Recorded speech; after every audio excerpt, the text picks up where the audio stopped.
There we go. Action. Hello and welcome to the New Athens. We have with us today our friend of the show, Martin Skinner, appeared last Friday.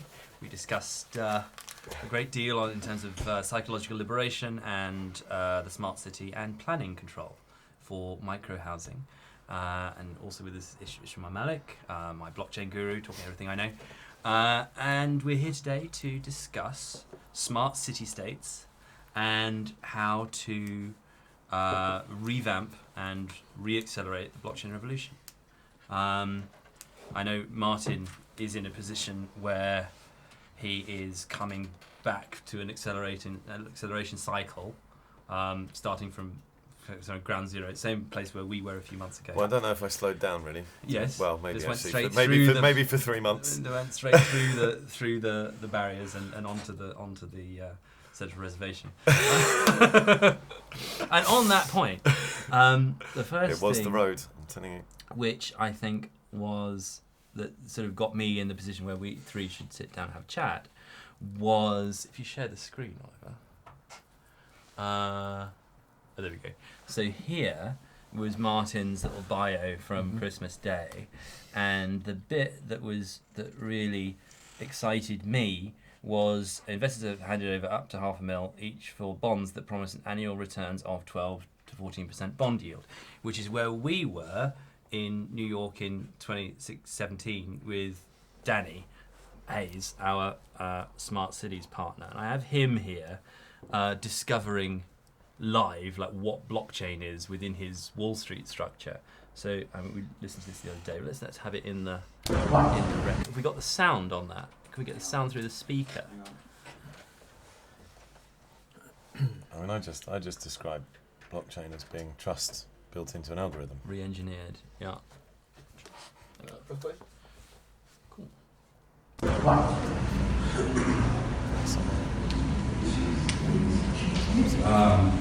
I'm jet lagged.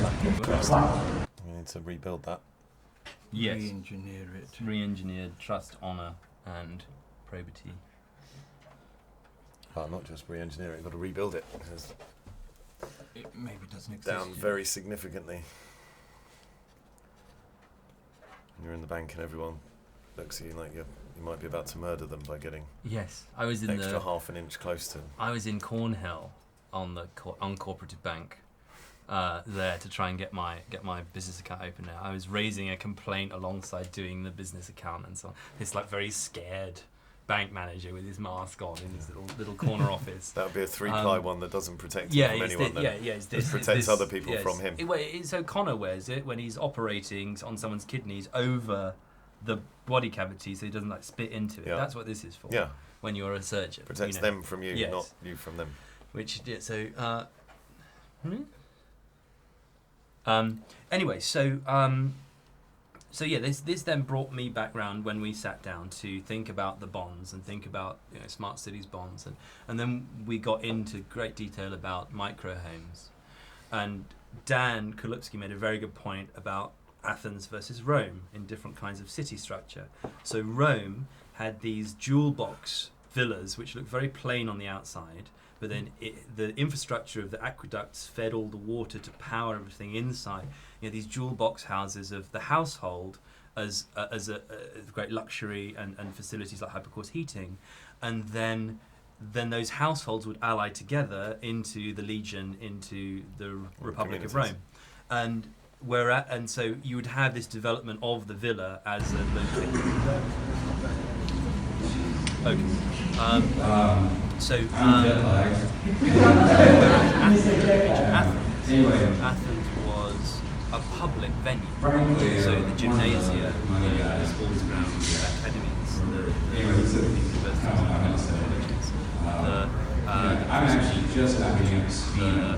ecclesia, assembly, and other were these public venues that was expected to go and participate live. It was kind of everything outside of fancy. Which doesn't mean stupid, it means the man who wants the private The ability to deliver things.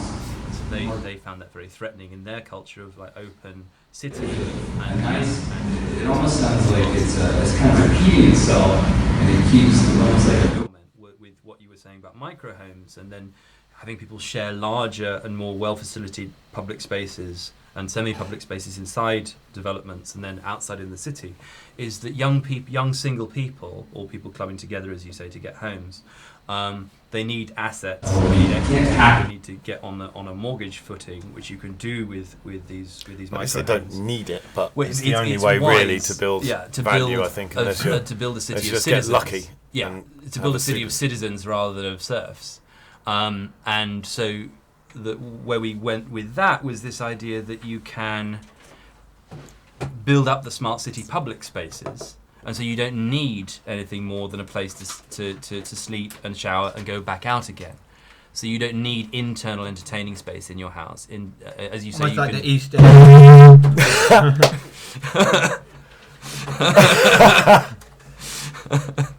Much like the East End sort of capsule living, right? yes. Well, so we had that- my view on this is, if you're renting, you're more transient, you're probably more focused on budgeting. Yep. You can survive on a place to crash and have a larger space that you share more efficiently with other people. But you can actually have a perfectly habitable, very comfortable home within half the size of a typical regulated minimum space standards compliant home. What is Just that? by designing it more efficiently. Is that 30? No, the space standards is like 55 square meters roughly if- for a one bed. So But an that interesting can point, be yeah. with a third of the space wasted in internal hallways. So 55 meters squared is the standard now. Well, do you know what? That needs to be double checked. But if that's you look at roughly. the standards, how the British standards were employed in Hong Kong, if you visit a place called Chungking Mansions, Oh, Chungking Express. Great movie. Chungking Mansions has something around 15,000 people living vertically Yes. in one tower block. Yeah.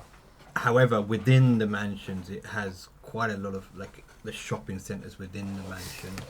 Yeah, the facilities. facilities are all within the mansion, so the actual amount of time you want to spend in your room Is minimal. is nominal, right? So you actually leave. When I stayed there, you would have a great desire to leave your room, thereby contributing to the economy within the building. Well, I don't know if you really want to make it so uncomfortable that people Well, just it want to wasn't leave the room. uncom- But, Yeah, but um, you just want to be in the world, not in your. It wasn't. little- It wasn't. Yeah. It's really conditioning, right? You really get used to it. When I get a choice, so I get a choice. When I get to Hong Kong, they say, "Okay, we're going to have you stay in this 5-star resort or this hotel," but I actually enjoy living in Chungking Mansions, right? Because the space there is like literally your bed, right?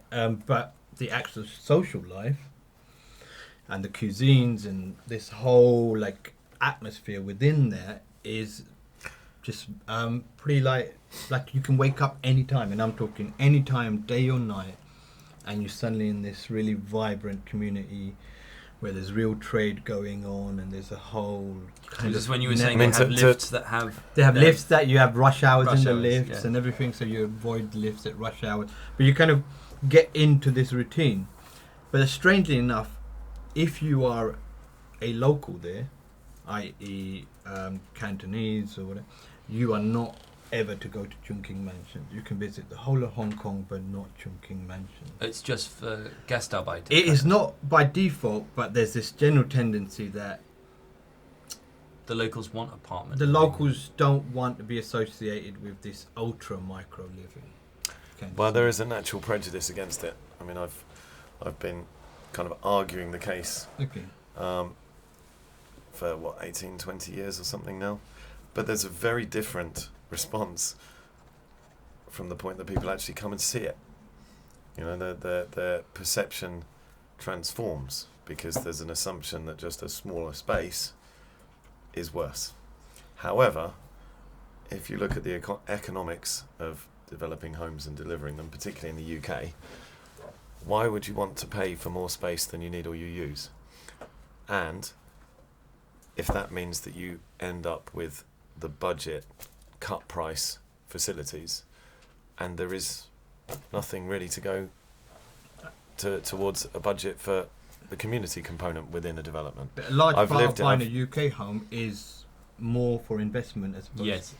to living. It's your only singular Asset. major asset that you own. Yeah, but that's Non-depreciating asset. well, I mean, it's Relative to a cyclical car anyway. But or, Yeah. or yeah, any but other yes, I sort mean, it performs better because it's undersupplied. But I mean, that is a problem as well. I don't think we have to have a market that's constantly undersupplied. You know, if it was widgets, yeah. you would produce enough widgets to supply the market within a reasonable period of time. However, this is a market that is structurally undersupplied because the economics of the Section 106 planning process are uneconomic on average, and it's gone from 85% SME home builders to 85% listed major home Right. builders, The because Wimpys, they're the the only ones Berkeleys. that can go through a whole cycle and deliver and sell as they go.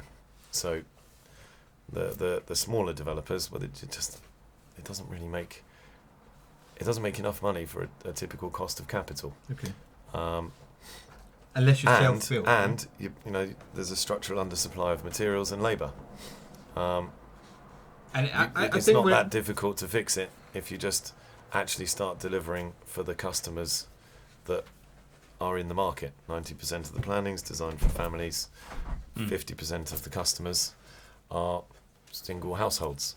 what's your thoughts on the modular self-build then? I think it's great, but it's a moving target in terms of the regulations, and you've got to build the factories to build the homes.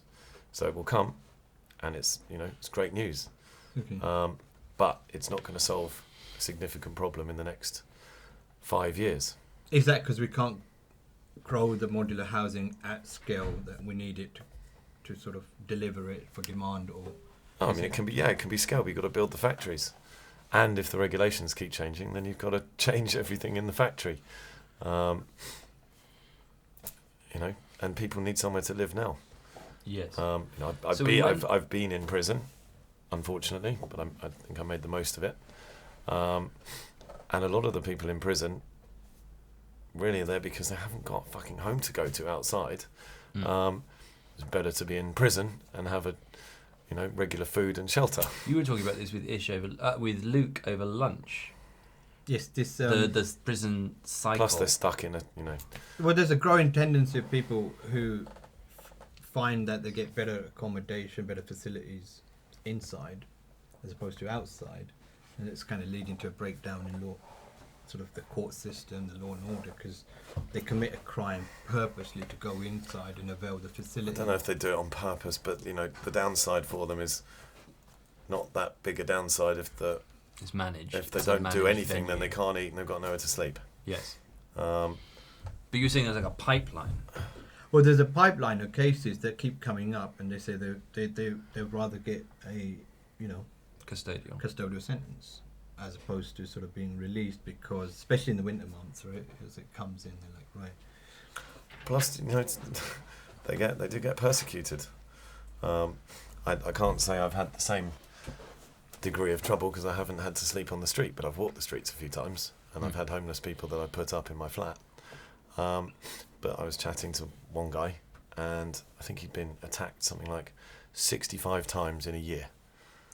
So, Because Just by people that they're just pissed and they just want to have a go at someone, go and get a job. yes. so I really think the growth is going to be in modular hemp housing, right? Because hemp's a weed that Hempcrete and so on. Yeah. What I found is that you've had this massive sort of liberalisation of the growth of hemp. They're actually finding a lot of strains that can grow around the world in multiple climates and up to 4 crops a season. Hempcrete, hemp filler now for 3D printers. You're going to start to see material sciences catch up with demand, and that's that I think where you can. Sounds really sort of outlandish, but grow your own home kind of scenario is. So you get a lot. Such a So great you get term, a lot grow of your own land. home. So you get an Love empty it. lot of land. You plant the hemp, you harvest it, and then you put it Well, in the 3D printer. it's a and bit more sophisticated in the I States. knew a property that- investor that built an extra row of bricks on the top of his building every year and eventually got another story. You mean like that? In the States, they've gone like one step forward, where they're actually sort of saying, okay, you would grow this much hemp and that's your kind of yield, right? Yeah.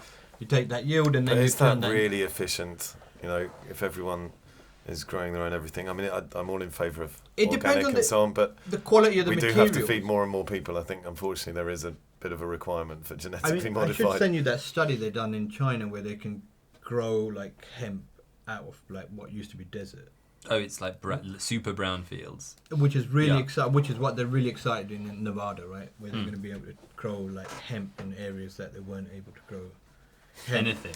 And Yeah. I say hemp because it's quite resilient. There's a lot of research, and really, what is housing? If you can move to this micro housing, then you may be able to actually build quite a number of these units. As currently, they're building a very designer type hemp housing, which is like. I think it's a bit more for the self-build market, which is great. But in the cities, where you've just got to be, efficient, and you've got to build a bit more up. I mean, how many stories can you build with help? This is new to me. I'm not anti it at all. They've got them up to with hemp with modular timber. You can get up to, I think, in Australia they've got up to 18 stories. Timber. So Modular, you yes. reinforce it with timber, and hemp as this kind of sort of what you replace it with this brickwork and some of the others. So all the structural elements are with modular timber and And then the filler is the hemp. you know, the like walls, it's walls and- walls yeah. and stucco walls, Yes, the skin. etc. Yeah. But now I've got a friend who's managed to produce. It's like a fabric, but made out of basalt okay. for fireproofing and soundproofing. Mm. Amazing. They have to create a new test because you just couldn't burn it. So the government's new legislation, which is like, okay, let's move this self-build into custom-build communities. Mm. So, like you said, you want scale. Well, so I think everyone is a I think there's self-build, but they're room doing for it as all a of this. collective, right? You know, we should be learning from a variety of different approaches. But I think key is what you're coming with, which is the philosophical change in how much personal space you need. Yes. Because then you can like. So what Well, you, it's need, you need to make not it a change in attractive. how much you need. It's a recognition of how much people can afford Mm. and how much can be produced. And it's better to have somewhere to live and make it beautiful and have a Yes. brilliant community Yes. than to all just squeeze into something that it wasn't designed to be. Yes. Um, So we went through one And set do of it illegally. figures, and then we went through. You modified this. So, Ollie, if you share the screen. So this was, I just found this is the 2018 figures of average salary across the UK, and then with London at £727 as what we were focusing on. Wakefield is also when in was there. this? Sorry, This is 2018 figures. This is from so this is a third of take-home pay, is it? So no, that is the average salary per week at Oh, per week, sorry, I 727. thought. And so then we went through then so the 38k London average salary, and then if you 4x, that's about the mortgage multiplier of 150,000, and then the third of take home pay is 12.5k a year or thereabouts, so rent, mortgage, including bills in a normally supplied housing market, which was your setup, and that's 2018 figures. So that's about £1,000 a month. Which leads to a 12-year mortgage controlling for inflation, like if you don't include that stuff.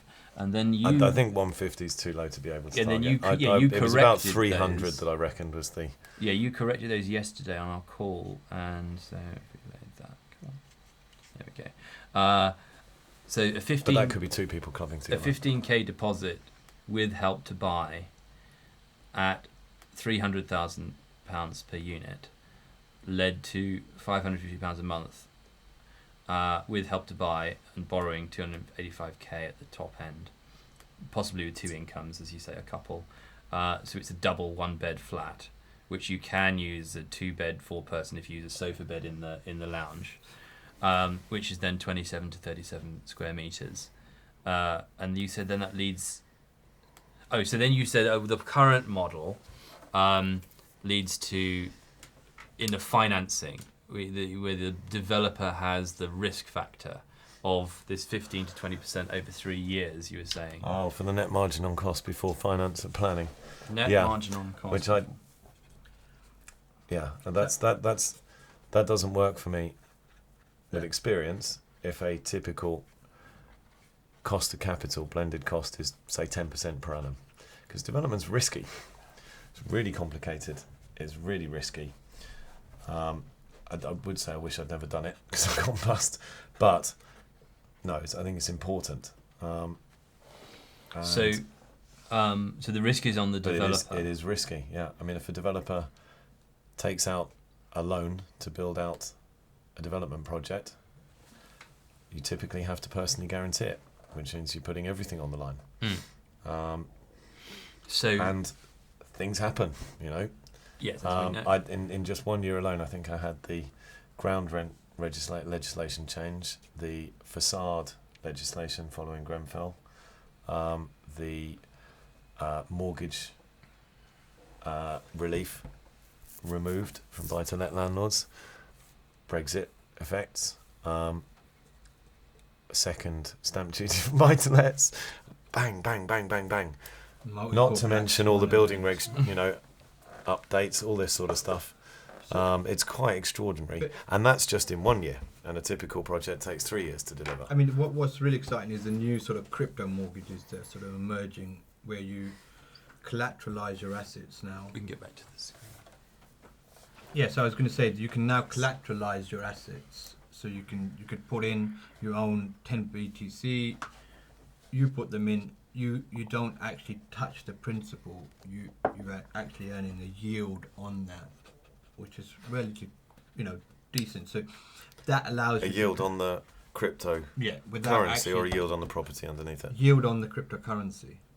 So you just block it. You have it. It's there. It's in your wallet. It gets locked in a pool Yeah. on a smart contract, and then you just take the profit, your yield from that, and spend the yield. And because Bitcoin is not a depreciating asset, it's not like you come back to it and it's less than what it was, right? Yeah.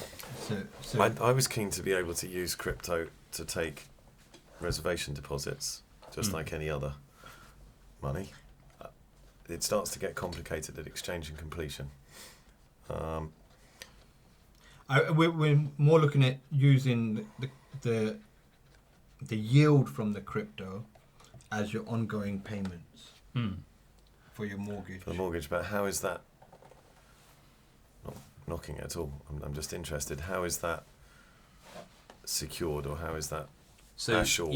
You demonstrate on the blockchain that you have the funds in your wallet. They all get You locked then into lock a smart it into a contract. smart contract, which says if the yield isn't there, I'll make up for it with my income, or if I forfeit some of the principal, and over the time, and then so the profit from the crypto trading that the fund does with those assets will then provide the payments, and then maybe you have to top up or sacrifice some of the. But you get a So I kind of understand. So you it's get kind a of like the relatively guaranteed leveraged forex or leveraged.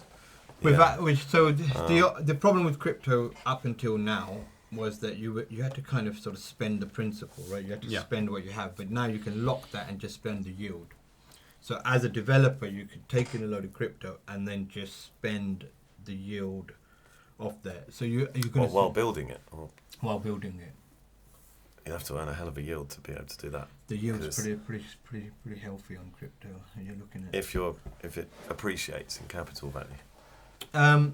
So whether it appreciates or not, just your yield, you're looking at, potentially up to 30% a year, right? Or is that from the trading activity on it, though? That is from the. So crypto is used as a means of payment and a means of exchange, and then there's a fee. There's an exchange fee from going from one asset to another. Your crypto is used to balance it out. Yeah, so it's trading.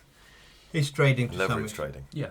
It's not leverage trade. So the leverage trading is where it can often go wrong. Okay. It's unleveraged trading. It's just actually the trading fees that you're getting accruing and doing it at such high intensity, you're able to get a yield from it per month. Okay, so market makers use it. Yeah, absolutely.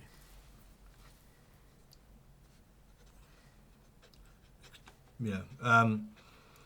So you can start to potentially see this. Can you receive your payment in crypto, store it, lock it, take the yield, use the yield as paying for a living space. And what I'm really interested in is micro living, nano living. You start very small. Maybe you want to add a little bit to it, or you want to have a share in a shared space. but you kind of grow. It's this kind of like you grow your living space. Or you Instead of having you to can go just out with you a can big- just once you've built up some value, you can refinance it and buy a bigger place and maybe rent out the old one. That's what a number of my earlier buyers have did. the modular thing where you can then extend the space.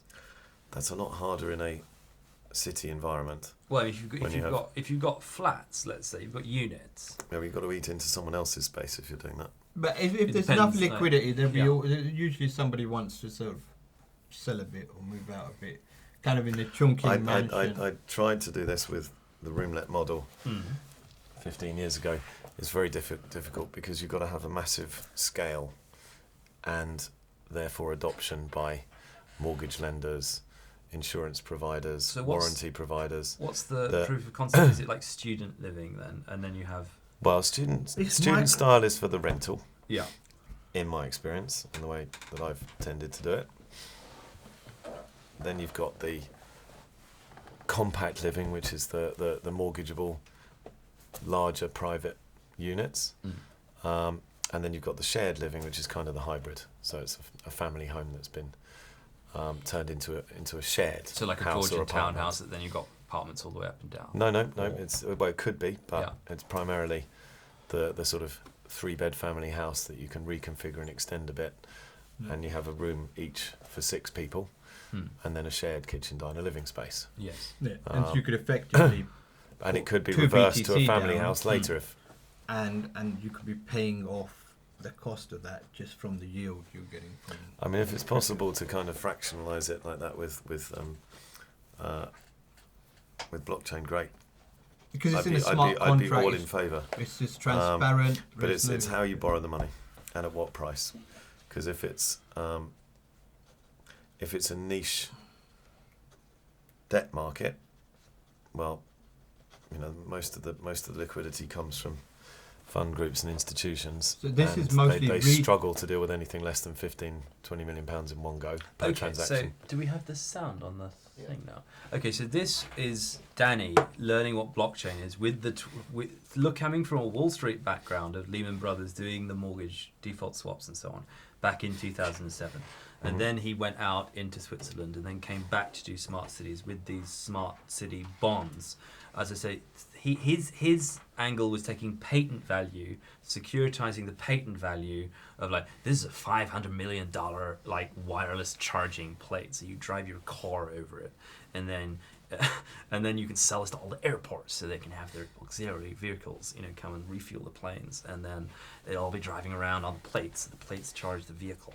And so then you say, okay, well, what's the patent value of this invention? And then you can create a smart city bond out of creating an accelerator of these innovations like blockchain, IoT, Hyperloop, green power, and so on, and then spin up through, as you say, through pension funds and through institutional investors with this idea of where's this 12 to 14% bond yield coming from. Another way of doing it is where you've looked at through real property, because that's another nice asset class to base some of this. Well, where are the institutional investors going to get the money from? And so I wanted to just play you this to start thinking about where Danny came from the Wall Street structure, looking at how blockchain plugs in to all of these different functions in your kind of smart city. This is about a week before he met Ish and I at another conference, and by the time this had kind of you can see him learning live, like what's the point of this? And then by the time he met us, we then started creating this blockchain smart city function.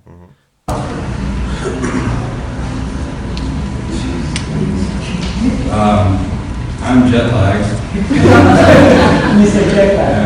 Anyway, frankly, one of the money guys, who's the DC guy? Anyway, he said, come on, I'm going to say, I'm actually just not getting up to speed on what blockchain is. Okay? And at the same time, what I can tell you from the third party is exactly sort of what you said. It was kind of everything outside of the currency, I think, was really interesting. And the ability to deliver things more direct, and the security element sounds like it's a nice. It almost sounds like it's kind of repeating itself, and it keeps almost like an open source ability to not be hacked, if that's correct, and it kind of brings the freedom back to the, connecting to the citizen. I think that's extremely interesting. It's very liberating, I think, and that's very sellable. Nothing sellable. You can't package it. It's not going to be sold. It's going to be financed. I've heard a lot of that. And I think it's got so much potential that no one's really grasped it all. I was looking at your graph, and it's kind of everything. And I remember when you were talking with Leidos and Brandon Freeman, he runs the Smart Cities program over there. We were just on the phone the other day, the three of us. And Brandon literally, when we hung up the phone, Brandon goes, "Man, that covers everything that we need." Because literally we're rebuilding whole cities and financing 100% of them. And it's this huge special purpose vehicle of all these corporations. Everybody shares in the upside of the company. It's a big policy thing. And blockchain actually plugs in like tentacles, kind of like the World Bank. You have all the trust and the underneath you guys. That's great. I kind of see it. And it's intriguing. And it's kind of really interesting, the pilots that really get chosen and broken off. And I think this is the type of thing that may really get addressed to maybe hit the carbon credit disasters market, like when ICE bought it off the exchange, and there's so much interference in carbon credits. I think it's a great investment. And the green effect that's really, really needed. The real estate, the REITs was fantastic. And I think a Singapore Business Trust, wherever you are, you might want to consider that as well, because you can get that pretty strong right now. And that is the other markets. The World Bank, you guys unfortunately can't really hit the soil over here. So, Lombard credit facilities that go over in Europe can really play it's pretty strong. But, just the overall learning, and it's really good to be here, and that's the best I can answer your question.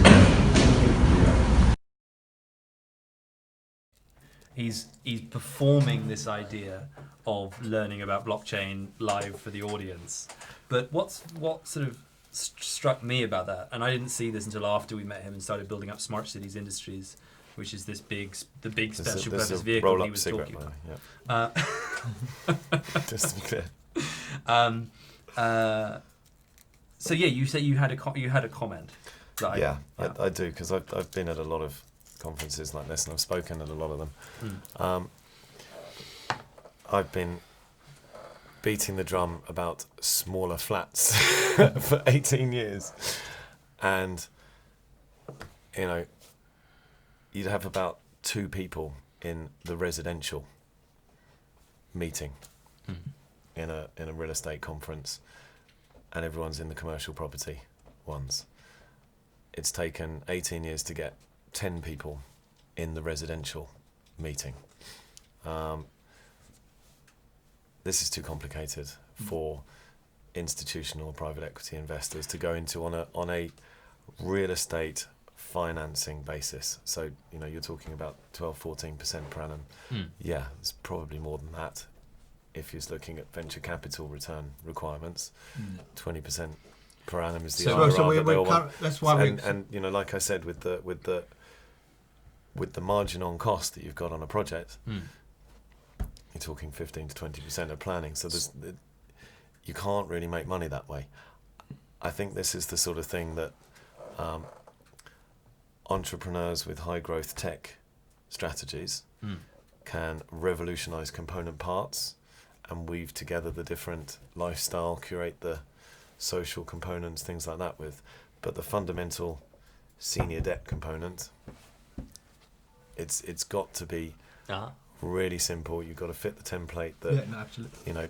In order to be able to get the rates down to a sustainable level for either people to own and sit in it, compared to like a 4 or 5% gross rental yield, or finance to be able to build it, or to be able to just keep holding it. So for the majority, you've got to try and find, my smaller units fitted within an established mortgage market. I'd always make sure that I had a margin within the minimum space standards to have a decent number of lenders already in place, because you've already got enough small flats that have been established through having been adapted in the past, and it's been regularised through planning, typically in central London. But plus a few square meters just in case they move a bit. I mean, I could only really see them coming down, but this is very advanced Yeah. stuff, and it's I mean, if we great. step back I'm from all in that- favour of it. The reason why I put this here to show you is because what his ambition was, and where we got to with Wall Street and with the City of London when we did this accelerator for Smart Cities Industries, was you get the attraction from the institutional investors, from, as you said, the new tech, and what fell down was the trust. In 2017, this is autumn 2017.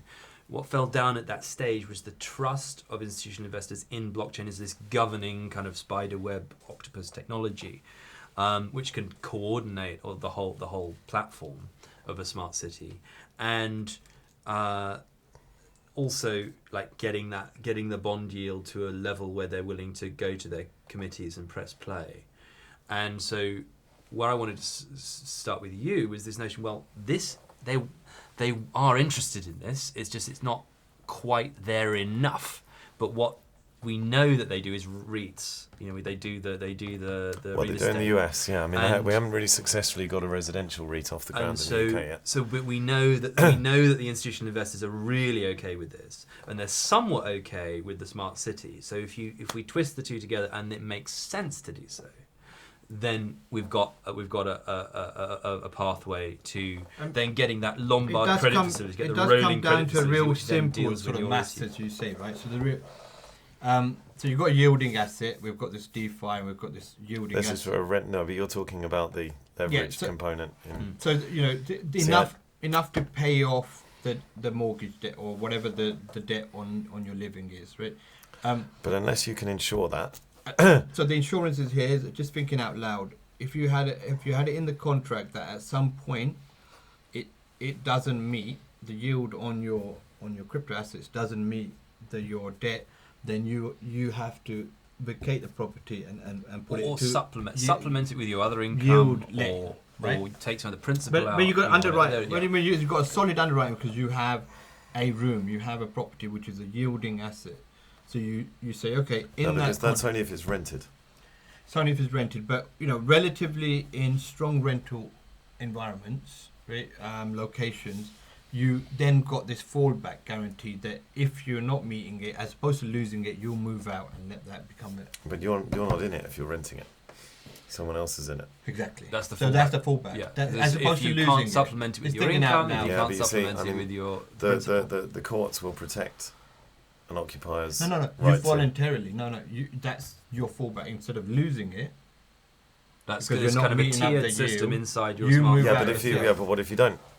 it's voluntarily. If you don't, then you lose it. Then it just goes forfeiture. Yeah, it's like you would normally. So you have this second fallback option as opposed to losing it. It just goes back to yielding. But that's asset. through the blockchain. If the law is Yeah, that we've you gotta can't make move them out, a meet bit up. like you couldn't move out. No, landlords couldn't take no, possession. you during sign the contract yourself. lockdown period. If you want to do that, that's your option. So what I'm saying is, you can either have it. But this is the thing. You see, it's very difficult to get something like that through with an institutional investor who, to be honest, doesn't even want to have to deal with someone talking about their home or worry about the PR Oh risk. yeah, of course. There's got to know, be 'cause there's got to be a set of They prefer gateways. the relatively Yeah. anonymous. It's like a financial instrument. That's Yeah. how they Yeah. like to treat real But estate. then I mean, that they'll can never then see be- that. Oh. Yeah, The that's renter like a just has it. cooperative. That's like the you then off the bond SPV. You have, like, let's say, a building cooperative, and then the rules of the building cooperative, you buy in this way, and these are the terms, and so But there's because like so it's then you yielding, Well, have got a that's second I think fallback. that's the occupational side of things. If you're trying to get something that's institutionally acceptable, Mm. you have to try and look at the sort of things that annuity funds will invest in, which is, local authority, local government minimum, really central government guaranteed income for UK minimum 15 years. Europe, I believe, is down to about 10, according to a very good institutional economist and so on. Where are you going to get that kind of guarantee if you've got those kinds of moving Well, it can all be parts. it can all be shielded. Because the technology and the legal side of it is going to be evolving very fast. I love blockchain. Mm. If you could just get the fucking lawyers We've to got- use yeah, blockchain, we've got so we don't lawyers have who are I don't have building to this sign a up pack now. of documents Yeah. like this for every little change in the document between buyer and seller. Hmm. I've spent a whole day and a half in a lawyer's office and they have to keep printing off a new version. That could be so much more efficiently delivered if you just get lawyers Smart using contract, blockchain yeah. properly. Yeah.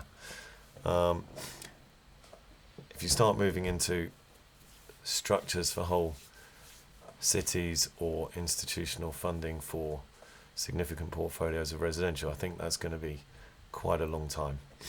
It depends. I mean, there's a large I'm not against retail it. investment component growing within people who want to see return on yield from their crypto, and they want to invest it in yielding, non-depreciating yielding investments, right? That is so. Property falls into a class of a non-depreciative, yield-bearing asset class. Well, it can. I mean, so still It has goes up and down. fluctuations, without doubt, but on a long-term horizon, it is. It's good to have in your portfolio. Is you can access But it commercial through property on crypto. average does depreciate. Well, we're talking In real terms, you compare the 30-year and capital returns on residential relative to commercial. And we're talking residential. Commercial We're talking depreciated by- multi-unit residential here. On the long-term trend, it's not. It's been sort of. It's not had a depreciative trend, right? It's had a. Residential homes Yeah. have appreciated over 30 years, I think, by something like 327% over the rate of inflation. Commercial property on average down by 56% or something. Right. Those are the last ones I saw. Yeah, but then you've got the investment assets, which may be more like student accommodation. Well, I think that model should be used a lot more broadly, not just for student, but for young professionals, for assisted living. It works. And institutions have started to invest in that because they can see, even with direct lets, a steady growth in income and steady returns. But there is always the chance that it could depreciate if you start building them in the middle of There's nowhere. always a risk. Yeah. There is always a risk in any leverage instrument. Should we let you? Should we step outside? Oh, for a cigarette, Yeah, yes. yeah. Amazing, thank you.